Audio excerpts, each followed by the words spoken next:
तो प्रश्न क्रमांक है आपका 2983। राज्य की आय के लिए संरक्षित भूमि को किस प्रकार पुकारा जाता था? खालसा, जागीर, वतन, पैबकी। तो प्रश्न आपका क्या था? राज्य की आय के लिए रक्षित भूमि को इस प्रकार पुकारा जाता था। किस प्रकार? खालसा, जो सिर्फ राज्य के लिए ही थी।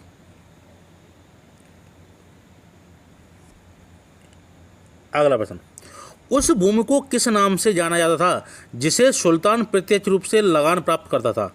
इनाम, खालसा, वक्फ, अक्ता। तो प्रश्न आपका क्या है? उस भूमि को किस नाम से जाना जाता था जिसे सुल्तान प्रत्यक्ष रूप से लगान प्राप्त करता था? वह कौन सी भूमि थी? वह भूमि थी आपकी बी, खालसा भूमि, जिससे वो क्या करता था? सुल्तान सीधी लगान वसूल करता था। किस भूमि से?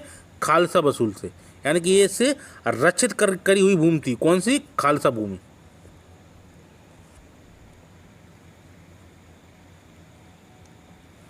अगला प्रश्न, जागीर के लिए आरक्षित भूमि कहलाती थी महालय खालसा, महालय जागीर, महालय पैबाकी, उपरोक्त में कोई नहीं। तो प्रश्न आपका क्या है? जागीर के लिए आरक्षित भूमि कहलाती थी, तो वह कौन सी भूमि थी? वह थी महालय पैबाकी, ऑप्शन नंबर सी। तो जागीर के लिए आरक्षित भूमि थी, वह क्या कहलाती थी? महालय पैबाकी।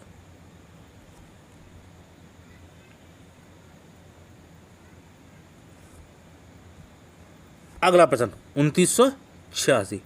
अपभ्रंश शब्द का प्रयोग मध्यकालीन संस्कृत ग्रंथों में होता था। नंबर ए, वैदिक कर्मकांडों के त्याग को इंगित करने के लिए, राजपूतों में से जातिच्युत लोगों को इंगित करने के लिए, कुछ आधुनिक भारतीय भाषाओं के आरंभिक रूपों को इंगित करने के लिए, या संस्कृत छंदों को इंगित करने के लिए। तो प्रश्न आपका क्या था? अपभ्रंश शब्द का प्रयोग मध्यकालीन संस्कृत ग्रंथों में होता था, तो किस लिए होता था? वह था कुछ आधुनिक भारतीय भाषाओं के आरंभिक रूपों को इंगित करने के लिए। तो आपका प्रश्न क्या था? अपभ्रंश शब्द का प्रयोग मध्यकालीन संस्कृत ग्रंथों में होता था, किस लिए? कुछ आधुनिक भारतीय भाषाओं के आरंभिक रूपों को इंगित करने के लिए। तो ऑप्शन नंबर आपका सी। अगला प्रश्न, इतिहासकार बर्नी ने दिल्ली के सुल्तानों को अधीन भारत के शासन को वास्तव में इस्लामी नहीं माना, क्योंकि मुस्लिम धर्मज्ञों की उपेक्षा की जाती थी, अधिकतर आबादी इस्लाम का अनुसरण नहीं करती थी, सुल्तान ने मुस्लिम कानूनों के साथ साथ अपने स्वयं के भी नियम बना दिए थे, गैर मुसलमानों को धार्मिक स्वतंत्रता दे दी गई थी। तो प्रश्न आपका क्या है? इतिहासकार बर्नी ने दिल्ली के सुल्तानों के अधीन भारत के शासन को वास्तव में इस्लामी नहीं माना, किस लिए नहीं माना था? तो वह था आपका क्या? बी, अधिकतर आबादी इस्लाम का अनुसरण नहीं करती थी, इसलिए क्या था? बर्नी ने क्या नहीं माना? सुल्तानों के अधीन भारत के शासन को वास्तव में इस्लामी नहीं माना, किस लिए? कि अधिकतर आबादी इस्लाम का अनुसरण नहीं करती थी। तब किसकी आबादी थी? तब बौद्ध धर्म की थी, हिंदू धर्म की थी, जैन धर्म की थी, यानी कि तो आपका ऑप्शन नंबर होगा इसमें बी।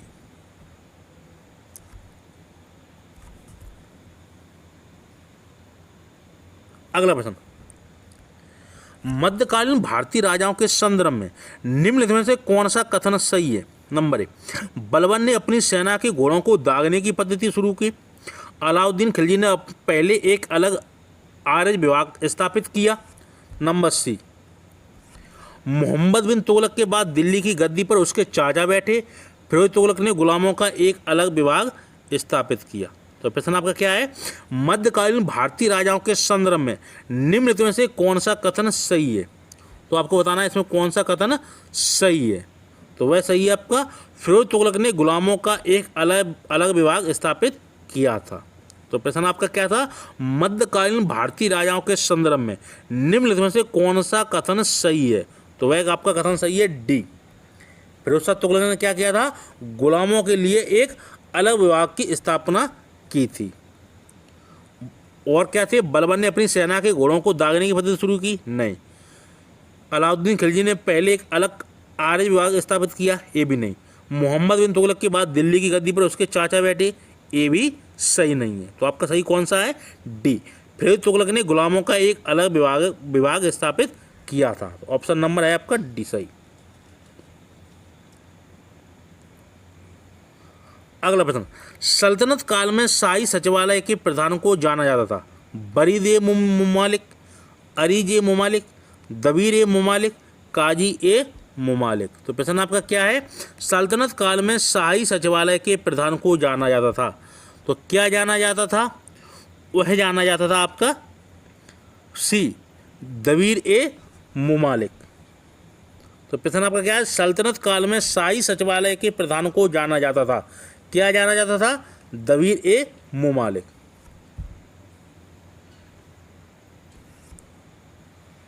अगला प्रश्न, निम्नलिखित में से कौन सल्तनत काल में शाही सचिवालय का व्यंजक था? दीवाने इंसा, दीवाने अरज, दीवाने बिजारत, दीवाने बरीद। तो प्रश्न क्या है? निम्नलिखित में से कौन सल्तनत काल में शाही सचिवालय का व्यंजक था? तो शाही सचिवालय का व्यंजक कौन था?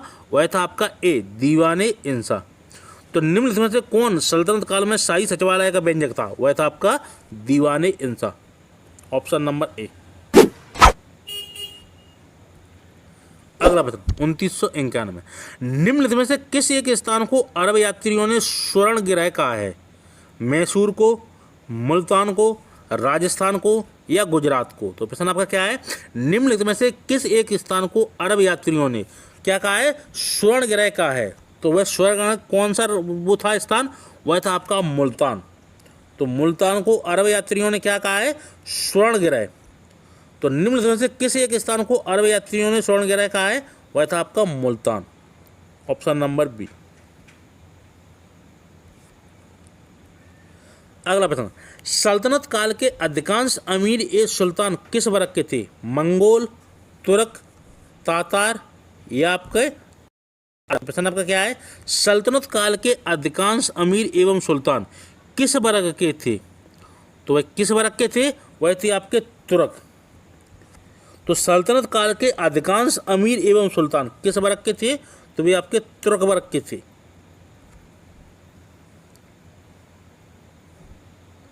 अगला प्रश्न, पैगंबर हजरत मोहम्मद का जन्म हुआ था 622 ईस्वी में, 570 ईस्वी में, 642 ईस्वी में, 670 ईस्वी में। तो प्रश्न आपका क्या है? पैगंबर हजरत मोहम्मद का जन्म हुआ था। तो वह जन्म कब हुआ था? वह हुआ था आपका 570 ईस्वी में। तो पैगंबर हजरत मोहम्मद का जन्म कब हुआ था? 570 ईस्वी में।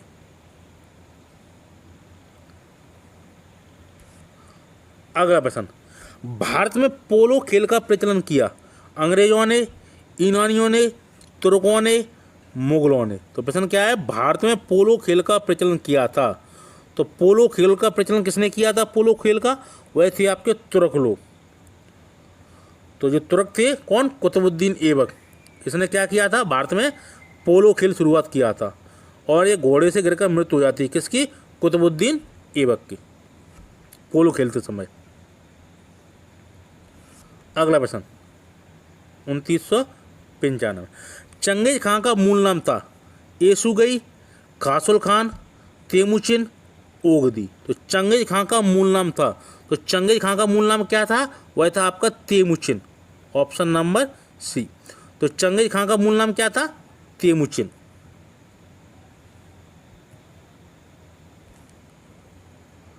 अगला प्रश्न, निम्न में से ऊसरी भूमि के स्वामी कौन थे? भारतीय मुस्लिम, तुर्की मुस्लिम, हिंदू राज, हिंदू सामंत। तो निम्न में से ऊसरी भूमि के स्वामी कौन थे? तो ऊसरी भूमि के स्वामी कौन थे? वह थे आपके तुर्की मुस्लिम। तो ऊसरी भूमि के स्वामी कौन थे? तुर्की मुस्लिम। जो तुर्की मुसलमान थे वो किस किस स्वामी थे? ऊसरी भूमि के।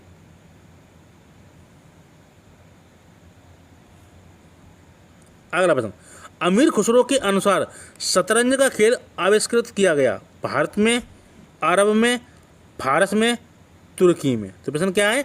अमीर खुसरो के अनुसार शतरंज का खेल आविष्कृत किया गया था। कहाँ पे इसका आविष्कार हुआ था? ये हुआ था आपका भारत में। तो शतरंज खेल का आविष्कार कहाँ हुआ था? भारत में। किसके अनुसार? अमीर खुसरो के अनुसार।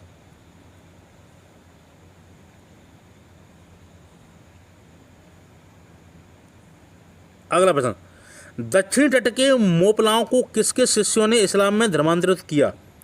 इस्माइल बुखारी, अब्दुल्ला खर्राजी, मलिक इब्न दीनार या नूर सतगर। प्रश्न क्या है? दक्षिण तट के मोपलाओं को किसके शिष्यों ने इस्लाम में धर्मांतरित किया था? तो किस वो कौन थे? वह थे आपके Abdullah Kharraji. Option number B. तो दक्षिण तट के मोपलाओं को किसके शिष्यों ने इस्लाम में धर्मांतरित किया था? तो किसके शिष्य थे वो? अब्दुल्ला खर्राजी के।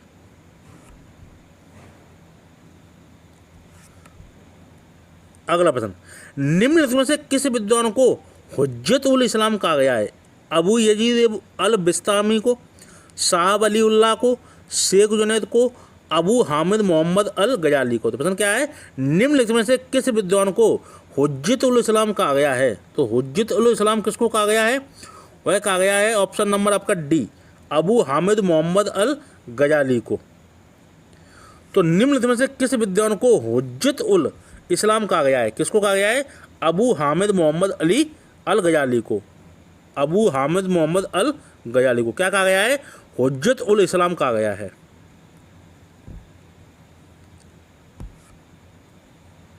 अगला प्रश्न, उत्तर भारत पर तुर्कों की विजय का एक महत्वपूर्ण पहलू नगरी क्रांति थी।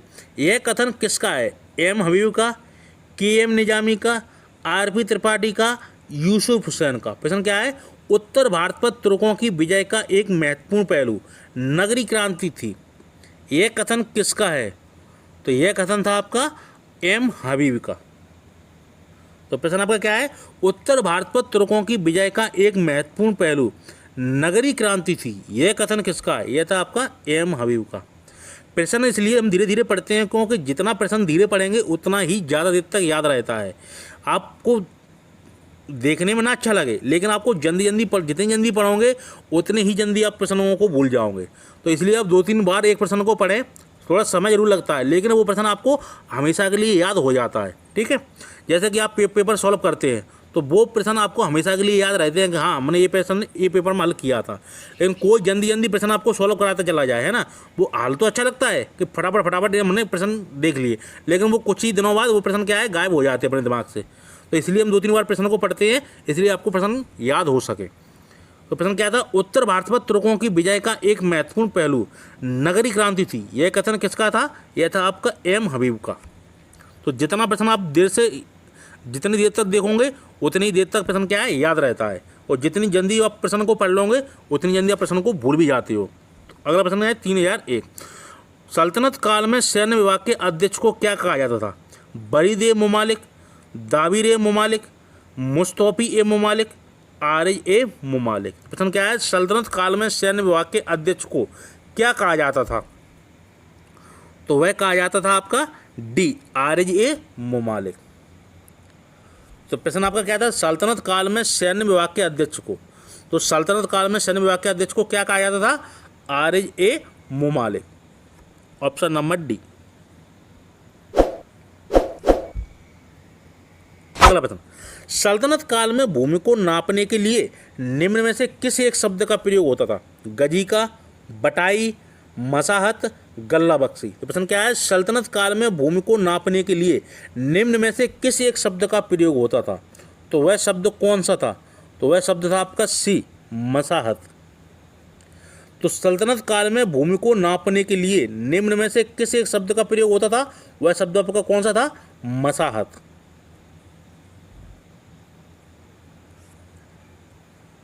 अगला प्रश्न, योगिनीपुर किसका प्राचीन नाम है? दिल्ली का, आगरा का, इलाहाबाद का, वाराणसी का। तो प्रश्न क्या है? योगिनीपुर किसका प्राचीन नाम है?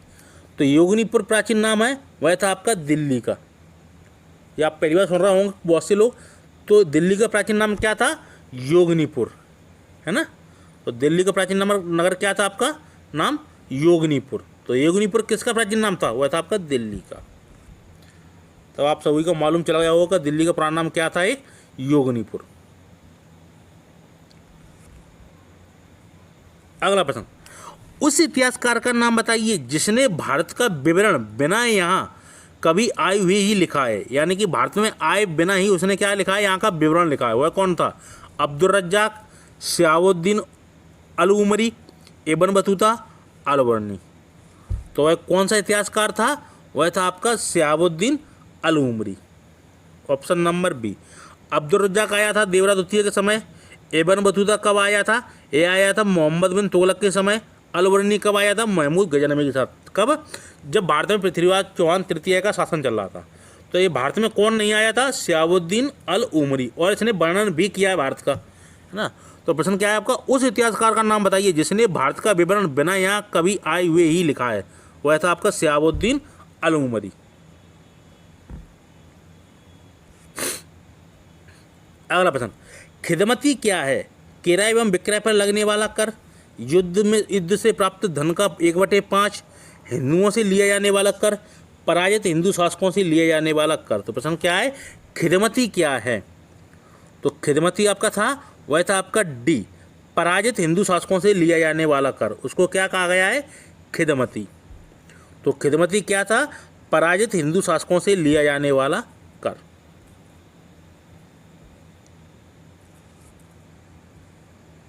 अगला प्रश्न 306, इनमें कौन सा गुलाम वंश का नहीं था? इल्तुतमिश, बलबन, कुतुबुद्दीन ऐबक, इब्राहिम लोदी। तो प्रश्न क्या है? इनमें से कौन गुलाम वंश का नहीं था? तो गुलाम वंश का इनमें कौन नहीं था? वो नहीं थे आपके इब्राहिम लोदी। ये कौन था? ये अफगान था। तो इल्तुतमिश, बलबन, कुतुबुद्दीन ऐबक, ये तीनों ही गुलाम थे और इनको क्या कहा गया है? गुलाम वंश का कहा गया है। इब्राहिम लोदी अलग था, ये अफगान था। ठीक है। तो बेलोल लोदी कौन था? अफगान। जिसने कौन सी स्थापना के कौन सा शुरू चलाया था? लोदी वंश चलाया था। किसने? बेलोल लोदी ने। तो इसका पोता था कौन? इब्राहिम लोदी। तो ये सिकंदर लोदी का पुत्र था इब्राहिम लोदी और बेलोल लोदी का पोता था। तो इनमें से कौन सा गुलाम वंश का नहीं था? वह नहीं था आपका इब्राहिम लोदी। ये किसके द्वारा पराजित होता है? बाबर के द्वारा। कब? पानीपत के प्रथम युद्ध में। अगला प्रश्न, अलम खाना किस कारखाने से संबंधित था? शस्त्रों से संबंधित, बुनकरों से संबंधित, पताकाओं से संबंधित, रसोई घर से संबंधित। तो प्रश्न क्या है? अलम खाना किस कारखाने से संबंधित था? तो अलम खाना संबंधित था आपका किससे? तो अलम खाना आपके संबंधित था पताकाओं से संबंधित। तो ये आपके शस्त्रों से संबंधित हैं जी। तो अलम खाना किस कारखाने से संबंधित था? वह था पताकाओं से संबंधित। ऑप्शन नंबर सी।